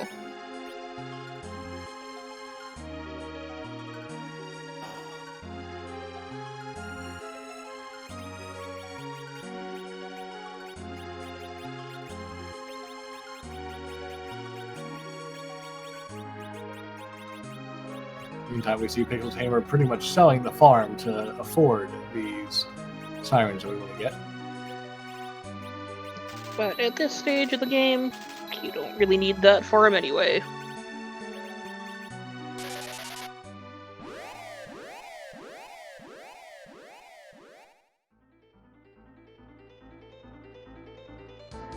Groundfire getting up into the upper 40s for their levels. Plenty high enough to head on down and start working on these Fame Arch bosses. PixelTamer going to launch the whale. Hello. Can I come in and do another donation? You can Yes, indeed. of course. All right. So we got another $25 from Anonymous, and they said that I hate that we have to keep hitting Yang with a pen. He's a good guy. Leave him be. I'm not sure what that means, but okay. Thank you for the $25, and that's it for me. He's just so sleepy. He needs a special alarm clock upside the head. I always imagine it's just one of those miniature frying pans that you have in store that you like poach a single egg on. That's what it is. Just dink.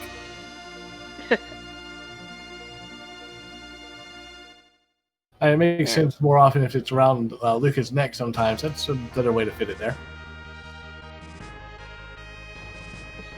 Yeah, I mean, you never know with these dwarf customs. They could be that could be traditional to wear a frying pan, but maybe not.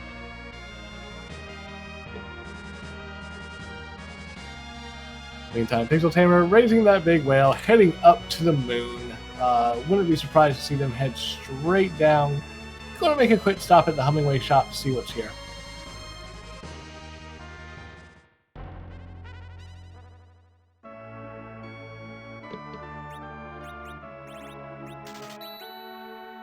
Bacchus and Mute Bells. If we wanted to do those Warlocks, those Mute Bells would be very nice right here.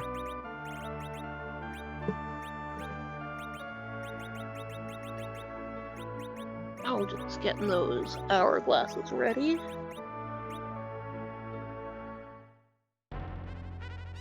And the delicious wine.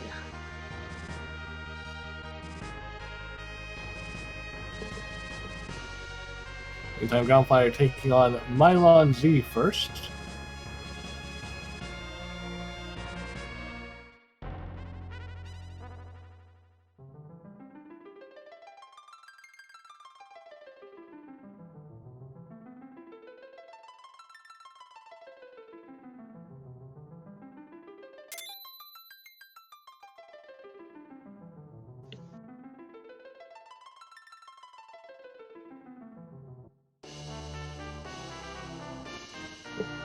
That's another Palom up on the lunar dais. I don't see PixelTamer taking him here.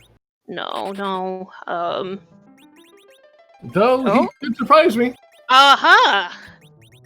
Yes, that actually makes perfect sense. If he's not demachining, that Tella he's outlived his purpose. So might as well take that Palom and slingshot him up. Yep. Getting that double XP, and if you can get a life glitch on those gold dragons, that would definitely be a good slingshot. Unfortunately, groundflier taking a wipe to that Mylon Z. Looks like they're going to come right back down. We'll see if he goes straight back for that fight or if he goes for the demist.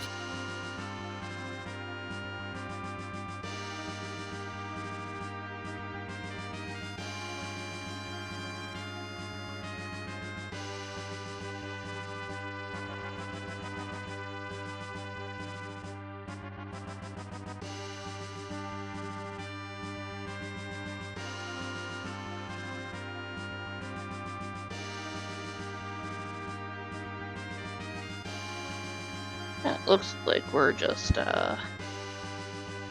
doing our best through to try and get Blinks up and just beat that Mylan down. That's about all you can do in this situation. Again, the Leviathan spot, its physical attack is through the roof. It'll hit like a truck. The best way to try to mitigate that is Blinks and then just hope. Meanwhile, PixelTamer gets down to the room you want to be in, stops, pops the sirens, brings these Ryus out. We use an hourglass to stop them, and then go to town, hopefully take them out very quickly. Meanwhile, groundflier is through this time. It's going to pick up that lovely, lovely Ogre Axe. Yes, that will be very thrilling to find that right there.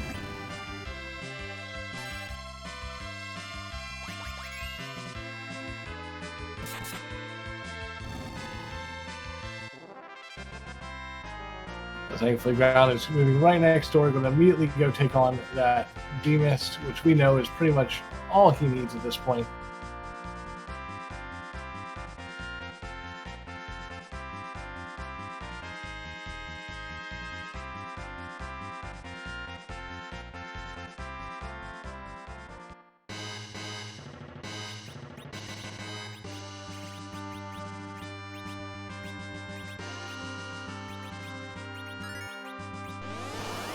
Chat pointing out that PixelTamer got 31 levels for that Palom off that one slingshot there. Very, very nice find.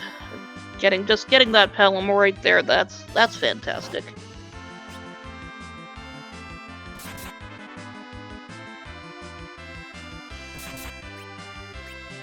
Yeah, next time he's in the movie, I'll have to see where he stands level-wise. At the front, it looks like he's going to go for nuke on both Paloms. Yeah, makes sense at this point.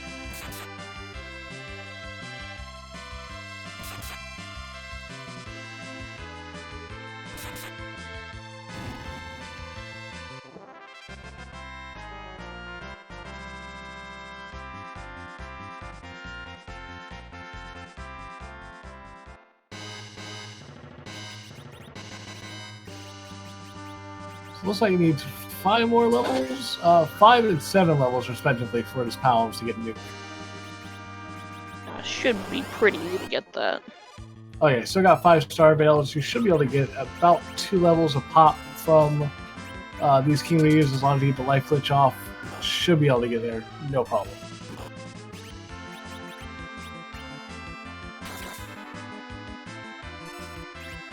On groundflier's side has pretty much everybody blinked at this point. It's just making that slow trek through this demist fight. Again, not really any issue. Not worried about dying too much. Demist only attacks 3 times. He's got 4 characters. She can't kill everybody in one shot. It's just going to be a slow fight to get through. Yeah, there's no real way to make this fight quick. He's getting that as quick as can be, and it's still going to be a bit there. One thing I noticed on both their screens, both of them have their Cecils down. making sure Cecil is currently at a great spot for ability for the Z fight, so not really worried about levels there. But Yeah. the ground does get through, gets that rat tail. That'll help them complete a second objective. If I remember right, it was the D-Miss turn-in that gave us the pan, which led to the third objective. So, well on his way to completing the siege at this point. Yes, it shouldn't take too long to catch up there. And And Ground yeah, already has the levels, so if he goes just ban them in order and manages to get these checks taken care of, this is still a very close race. It could be anybody's. yeah, interestingly, that Cecil is a little high level, so his fight pace will be a little faster no matter what. So the way that works is, as we mentioned, the overall speed of the fight is going to be adjusted by, in this case, the Cecil's agility, and this is most visible because we spend the most continuous time in a single fight there with the Zeromus fight at the end, and having that anchor, having that Cecil be too high of a level, that can make a fight go untenably fast, like what we saw earlier on with that, Elements? with the elements, with Rubicante there in the elements. And that's much scarier when Zeromus is too fast, because he does a lot of damage.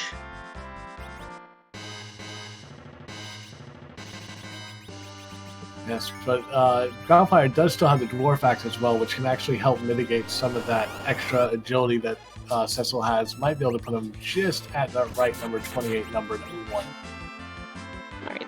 Right, you're right there. That should help with that. You have to do a slightly more convoluted chain of handling equipment when you're dealing with Avenger strats, and Dwarf Axe agility manipulation, but it's still very doable. Yeah, one thing with the Avenger and doing the Avenger switch, there's a glitch where the game will, if you switch to a new weapon from the Avenger and don't enter any actions, the game will keep the stats from the previous weapon equipped. If you do so, say from the Crystal Sword, switch to the Avenger, you'll be attacking like a Berserk from the Avenger, but with the power of the Crystal Sword.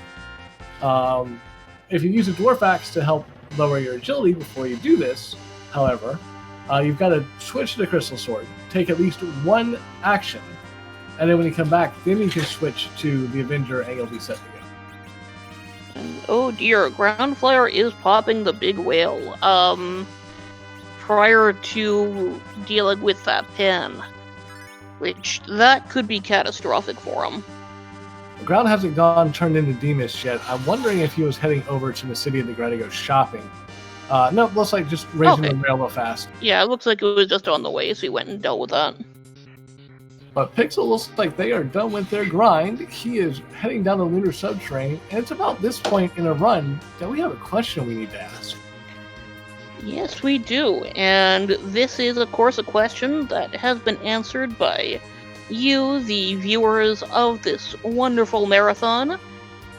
So, we had a bid war earlier between a musical sprite and a spooky sprite, and now we know that it is the musical sprite that's going to win, so what musical butt are we going to kick this evening? Yes, one thing about this game is we randomize all the boss locations. Zeromus is a little bit too powerful to just throw anywhere into the sea, so we leave him alone. But we can't just leave him completely alone. So instead of keeping his original Zeromus form, we randomize his sprite into one of over 400 something plus sprites created by our wonderful Scarlet Kitty and Boardface.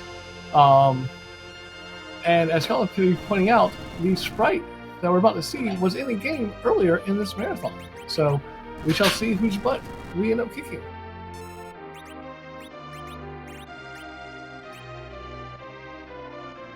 And meanwhile, Groundflier is doing that pan. We'll get that will get that harp that he needs once he goes to cash that in. And PixelTamer unveils the butt. Oh! It is, of course, the inventor of many fine things, Hatsune Miku.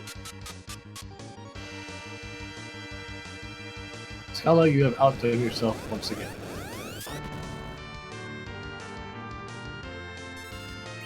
Yes. Great to see her gracing us with her presence.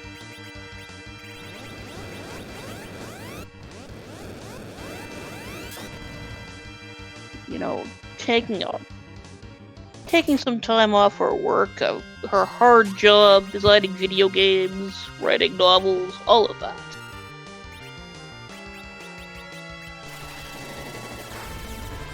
In the meantime, Ground does head to Sheila, turns in that pain, gets that twin heart, will be on the way towards his go mode.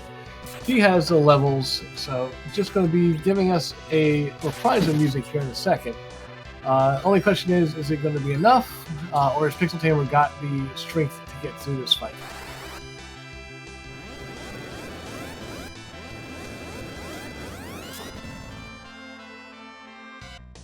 Yeah, he looks like he's got this fight well in hand, so... like, he may have control over who wins here.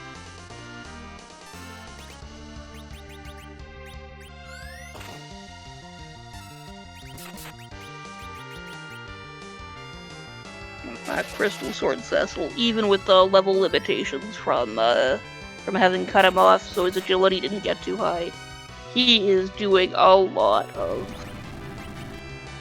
damage right there.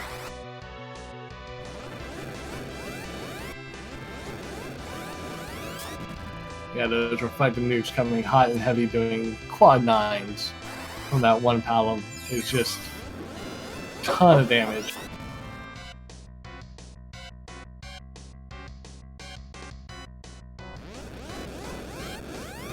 Yeah, that Stardust Rod and those levels are gonna do a lot for just being able to crank it all out.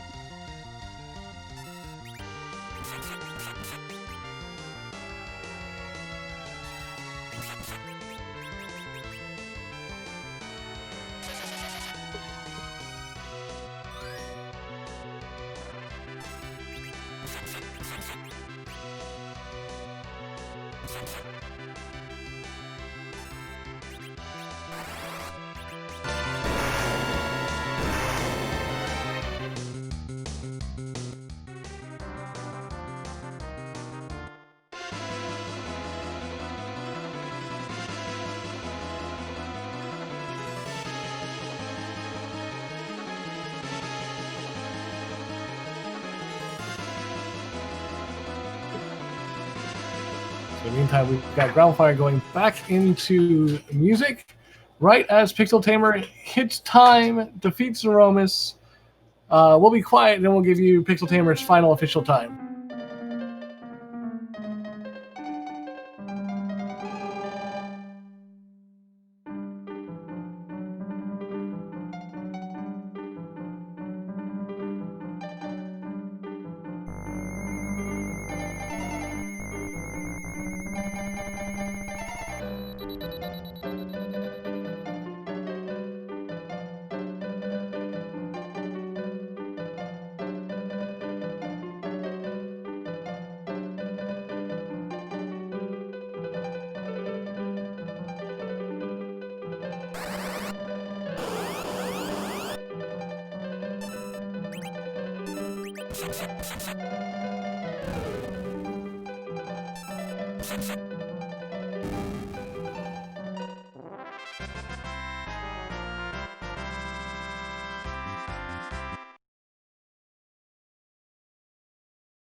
And groundflier gets his second Avenger, meaning we can now say that PixelTamer has finished. In first with an official race spot time of 1:39:07. So GG's to Pixel. We'll see if we can't pull them into voice chat for an interview here shortly.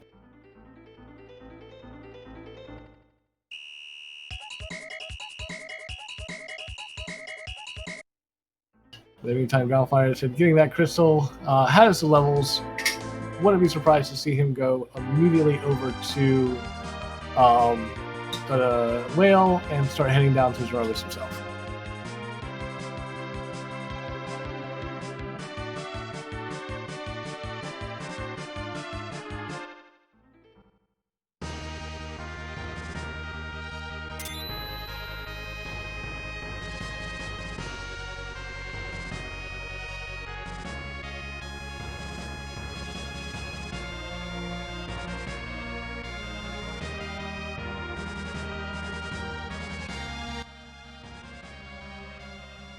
So it'll be interesting to see if Groundfire decides to take the second Palom here. I don't see him doing it, but it'll be interesting. In the meantime, I do believe we are joined by our first place finisher, PixelTamer. GG's on the finish. Thanks. All of the new stuff in this seed was fantastic. Mega Man is one of my favorite game series, so to have Crash Man at the Twin Harp was fantastic. Yeah, that was a really exciting find that we got there, because that was great and great to listen to. Miku Mess is just hilarious because I have a couple friends who are big Miku fans, and I'm totally going to share a screenshot of that with them. Nice, nice, nice. So, Pixel, I have to ask you, tell me, how did you feel about that Fey March once you got down there? I looked around, and then I decided I'm going to try it, and it turned out to be more or less free, so I was pretty thrilled. Yeah, so this will cover strats. Island and friends, but I lucked out. Yeah, that Cecil just being able to cover everybody is extremely powerful when you're set up for it. I know in the league right now, there's a large number of people who are proponents of Team Never Cecil. I am on Team Cecil sometimes pays off, personally. I mean, sometimes you get multiple Avengers and a Crystal Sword. I mean, there you go. Yeah, I was really hoping for Kane on the moon, but I'll take second Palom. And that was very well done, taking that second Palom, slingshotting, so you had both of those Paloms at the nuke. Didn't take very long at all, and really helped you get through that Zorobus fight with no issue whatsoever. Yeah, I was curious, going back and forth in my mind about do I want to keep leveling Cecil and do Dwarf Axe manipulation, or just keep it simple because I don't know how far Groundflier is behind me. He is just on his way down to start the fight, just taking his... Oh, he's not even gonna... Yes, he's gonna go back and save. Cool. Felt a little bit silly buying those Ninja Swords in Baron and then checking the Troya Treasury and getting a Ninja Sword and a Mappa. Yeah, we noticed that, and that was quite funny, that. Yeah, a little sequencing issue, but I needed weapons for Edge, so it was okay. Yeah. Yeah, this seed really pretty much hinged on you taking that Fey March out in one shot. Ground faded it until pretty late, and that's really the difference in the seed. Ground actually bought a bunch of Sirens, leveled up all the way on eggs before taking on the Fey March. So once he got go mode, he didn't have to worry about grinding, but you were able to clear those lower level, get what you needed, and again, that was really the difference. Yeah, and something was required behind Demist, wasn't there? Yes, Yes, that was where you got the Twin Harp. They had Rat Tail, which was a objective, and then Demus herself turned into the Pan, which you needed to get the Twin Harp from Shield 2. Yeah, so value in Fey March for sure.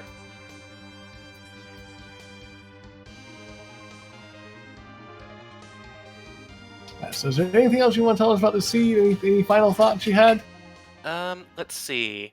I was a little worried about just how quickly I was accumulating key items, but it meant I could do all the checks, and yeah, overall I'm just pretty happy with how things went. I gambled on Cecil, it paid off. And I feel like that is a big part of why things went so well for me. Yeah, I mean, I think that really did smooth a lot of your fights out. Yeah, cover strats are pretty good. Skull Kitty has just sent me the alternate sprite, so if you like, I can go ahead and fire that up. Yes, if you please could. I was going to say, I believe we have a surprise coming for chat. PixelTamer is going to load up the creepy sprite so we get to at least see what the other sprite would have been.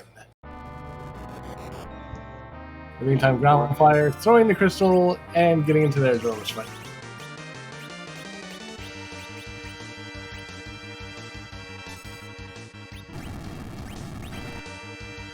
Alright, that's kind of creepy.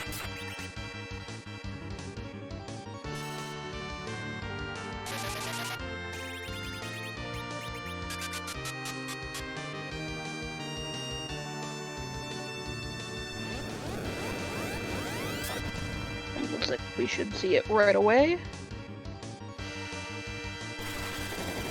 Oh! Oh no. Yep, that is definitely a creepy sprite, and I love it so much.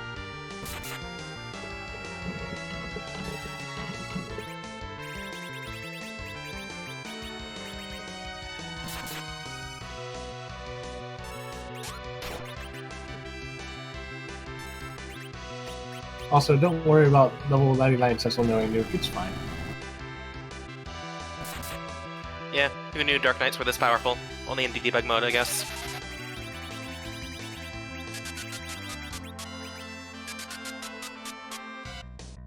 Well, GG's once again to you, PixelTamer, for that win. Thank you so much for putting on a great show for us. It was a joy to commentate. Yes, thank you for helping out with the commentary, and thanks to Powerhouse for having us here, and hopefully we raised an amount of money for charity. Thank you again, Pixel. In the meantime, groundflier did take an unfortunate light there to Zeromus. It's going to, looks like they're going to change the party order a little bit and go back in, try it one more time.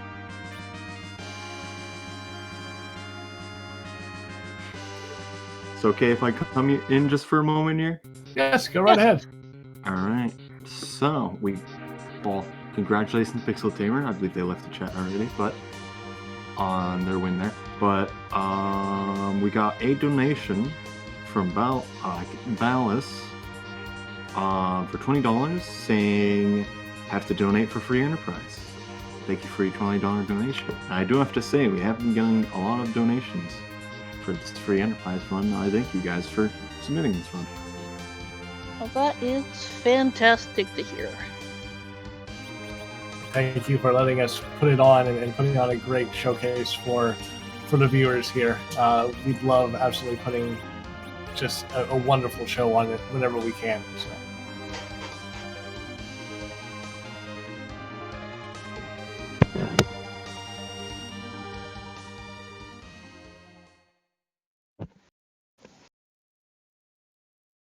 Yeah, and groundflier is going back in. Yeah, rearranged the party, did a little bit more manipulation. I'm going to give this Zeromus a second try.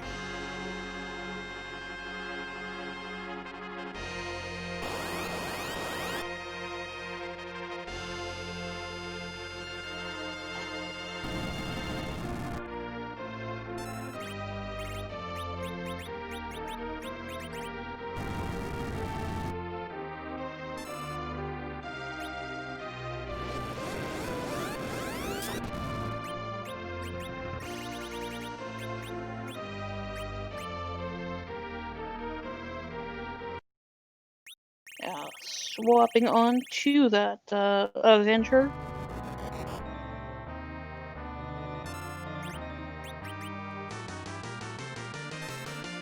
So one thing I noticed, groundflier is casting straight slows with Rosa. I'm wondering if he never picked up any silk webs or doesn't have any in his inventory. That is my best guess. You would not be just hard casting the slow if you had a Silk Web. In addition, I do not believe that Groundflyer's Palom has nuke. I think they're a couple levels shy of it, so... Yeah, I think so, just looking at those hit points.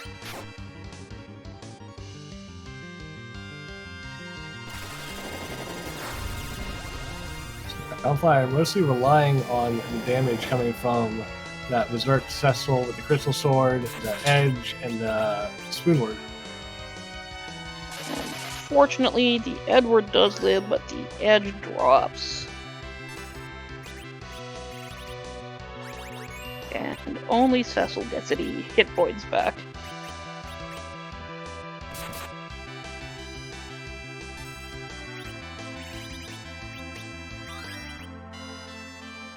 I do like the strategy that Groundflyer is using. It's keeping that Cecil's lurk, trying to get that Edward going, but just darting everything you have left in your inventory with that Edge. Don't worry too much right now about trying to Zerk him up. Just get as much damage going as you can.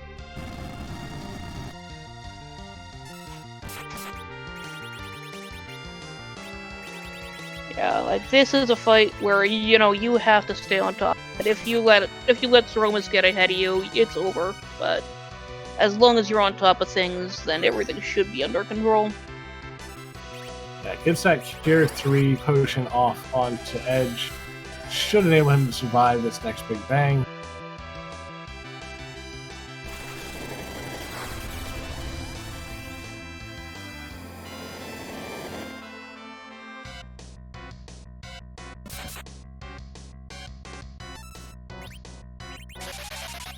And that Eddie drops. We'll see if he gets brought back up. At this point, I would probably say just keep healing with the Rosa, keep darting with the Edge, and just slow and steady. Should be able to get through. Yeah, I don't think there's a need to bring the Yeti up, and yeah, we're running out of items to dart, so if we get a free turn on that Rosa, we might see that Edge get berserked as well. Yeah, I don't think Groundflyer stopped to check the Hummingway shop, which is where the pockets were, so I don't think he has any pockets wines on him to do it manually. Yeah, he would not have had time on the way down.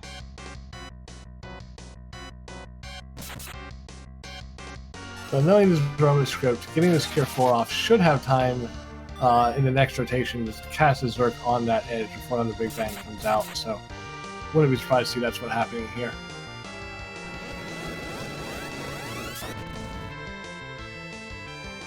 So already in phase 2, since that's a straight nuke coming out from Zeromus.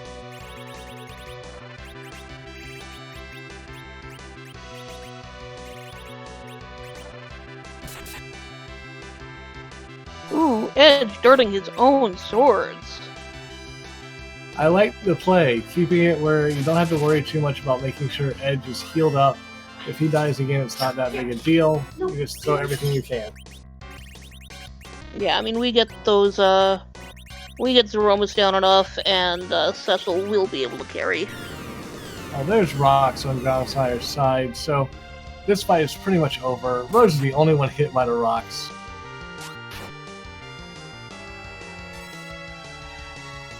Yeah, and that dart should do it. No, one more hit from Cecil. Yep, there's a crack boom. There it goes. You can miss. Groundflyer is finished in second place with an official time of 1 hour, 54 minutes, and 39 seconds. GG's to Groundflyer. Yes, GG. We should be getting in here shortly. I hope.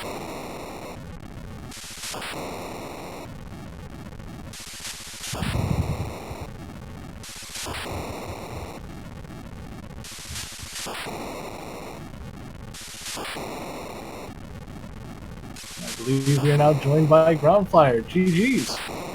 GG's. So what did you think of that seed?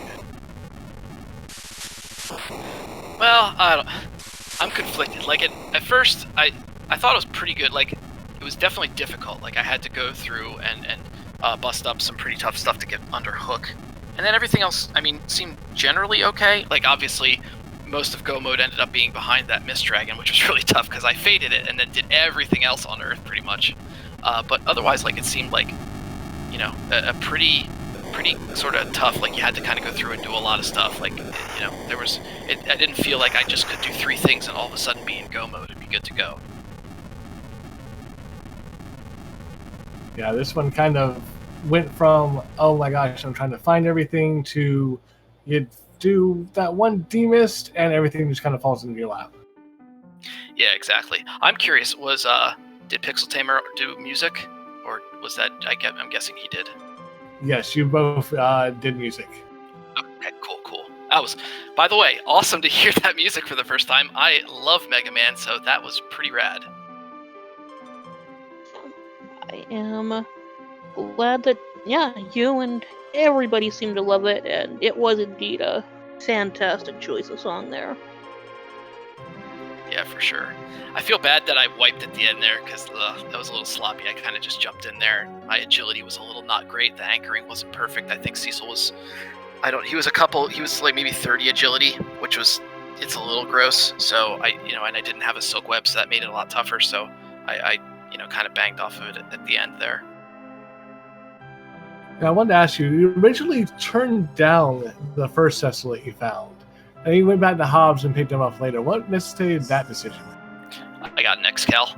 Honestly, no, that's literally it. Like, I didn't have, I think I saw a light sword somewhere, and I'm like, it's not worth having to deal with all that agility grossness. And then I saw the X-Cal. I already had an Avenger. I'm like, okay, now I'm sold. And then, of course, I got the Pigtail and got the Crystal Sword. I'm like, okay, now I'm double sold. No, fair enough there. Yeah, I mean, I think I definitely overlooted. Like, I felt like way too powerful. Like, I could have probably stopped doing stuff. I probably could have skipped the Cecil, really, and had an easier agility situation, just have, like, Tella in the middle, maybe. But I just wanted that power overwhelming, and I get greedy. I mean, when you have a Crystal Sword Cecil and you have an Avenger, that's very understandable, because Crystal Sword Cecil does work. No doubt about it. Leon, do you have any other questions for Groundflier? Not off the top of my head. Just GG again. You put on a great show for us tonight. Yeah, thank you, and thanks Gambit and Neon Gray for doing the comms, and for everybody behind the scenes at Powerhouse August. It's been awesome. I'm so glad. This is the first time I've ever done a marathon, anything like this, so it's kind of an honor to be able to do this, and I hope that everybody really enjoyed it. And I hope that if you're interested in this, that folks maybe in chat kind of directed you where you want to go. But like, we're always looking for new fans. We're always hoping to expand, because everybody here loves this stuff, and the community is so inclusive and awesome. Well, thank you, Groundflier, to you and PixelTamer for submitting this. It was an honor to work doing the commentary for your race here, raising money for the Extra Life charity. Thank you so much for Powerhouse for putting us on. Yeah, this was an absolutely wonderful time with a great drummer sprite and some great twin art music. Yeah, big fan of Miku at the end. That was rad. All right. Well, thank you guys very much for going about. That's very having a race that you guys have been hosting yourselves, and then having it on our channel was something very interesting. That's awesome. And additionally, right before I end all of this, we got one more donation that came in right near the end.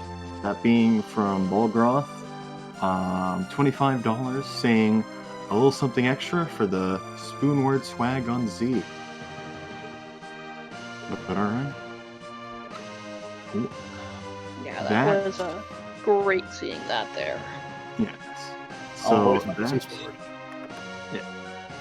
That is everything from us for now. The next run is going to be Rain World, well, by me. So if people want to see that, they can stay around and see that. I know I would like that.